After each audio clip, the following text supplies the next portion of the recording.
Es una disciplina que se estructura en torno a la estrategia de lucha contra el crimen, orientada hacia los fenómenos definidos por la ley penal como delitos. Sus estrategias se basan a la prevención, control, investigación y sanción de la criminalidad, la atención a las víctimas y el tratamiento de los condenados. En México, la política criminal ha tenido 4 etapas de evolución. La primera etapa fue en la época precolonial.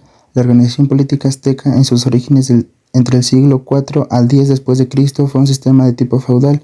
Misma organización tuvieron el antiguo imperio maya y la cultura tolteca en el Valle de México. Evolucionaron estructuras políticas del género de las ciudades-estado como las europeas de la Edad Media. La segunda etapa fue la época colonial, en donde existió una organización político-administrativa. El virrey y la audiencia, actuando juntos en el llamado Real Acuerdo, constituían el más alto poder legislativo o político en el reino sin la intervención real. El gobierno local estaba representado por el cabildo o ayuntamiento. Como tercera etapa tenemos la época independiente. Evolución de la política criminal en la época independiente. México tuvo sus propios documentos transitorios de carácter constitucional a partir de 1821. Aún así siguieron aplicando las leyes virreinales hasta que existiera aquellas que las sucedieran. Varias prácticas, entre ellas la tortura, quedaron abolidas inmediatamente, esto bajo la influencia de las naciones europeas. El paradigma institucional y organizacional de la justicia mexicana fue producto de la influencia jurídica y política liberal española, francesa y norteamericana. Durante esta época se establecieron diversas constituciones, como la Federal de los Estados Unidos Mexicanos de 1824, la denominada Bases Orgánicas de la República Mexicana de 1843, la Constitución Política de la República Mexicana de 1857. A finales de 1835, el presidente interino de la República, Miguel Barragán, debido al descrédito y duda sobre la eficiencia de la administración de justicia, solicita a la Suprema Corte de Justicia redoblar esfuerzos y adoptar cuantas medidas sean contundentes para mejorar la justicia. Fruto de esta solicitud es un informe elaborado por la comisión de 6 jueces de letras. Según esta comisión, 4 de las principales causas de la delincuencia en la ciudad: el estado económico lamentable de la justicia, salarios miserables, falta de personal suficiente y diestro que auxilie en sus funciones, la crónica huida de los delincuentes sentenciados antes de llegar a la cárcel, la falta de auxilio a las autoridades políticas, tanto de prevención como de ayuda con personal de policía, que además se militariza. Política criminal del Imperio de Maximiliano. Desde luego, el conjunto institucional del Imperio de Maximiliano, que encabezó durante 1864 y 1867, correspondía totalmente al modelo francés, pues se creaba de la figura del Ministerio Público, al que se dotó del monopolio de la creación criminal para la aplicación de las penas en representación de la sociedad.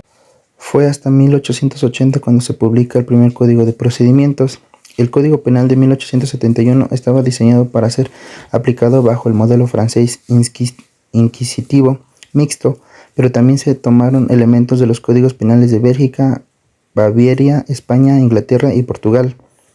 Elementos represivos del régimen de Porfirio Díaz. Los poderes públicos y las instituciones empleadas en la política criminal de Porfirio Díaz fueron el ejército, las fuerzas rurales, la policía, la acordada, la ley de fuga, Quintana Roo, la Siberia mexicana, las cárceles y los jueces políticos. En la tercera etapa se encuentra la época revolucionaria, donde se crea el Plan de San Luis, se declaran nulas las elecciones, se desconoce al actual gobierno y a todas las autoridades, se declara la ley suprema de la República, además de la Constitución, el principio de la reelección. El 20 de noviembre, de las 6 de la tarde en adelante, todos los ciudadanos tomaron las armas para arrojar del poder a las autoridades.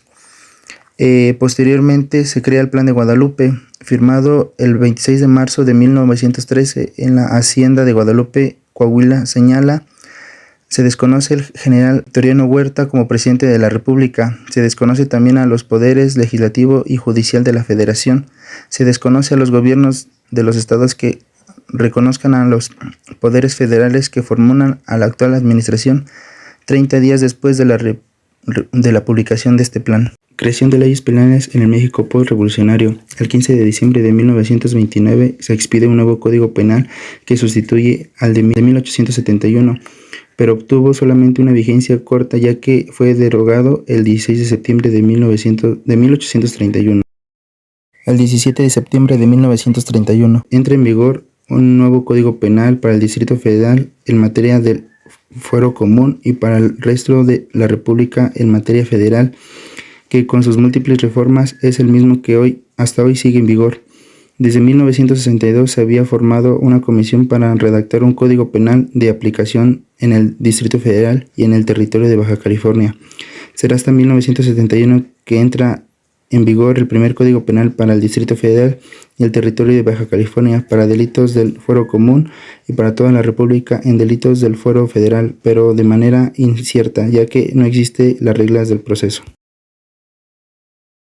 Estado actual de la política criminológica en México. El estado que guarda actualmente la política criminológica queda establecido en el sexenio de Felipe Calderón.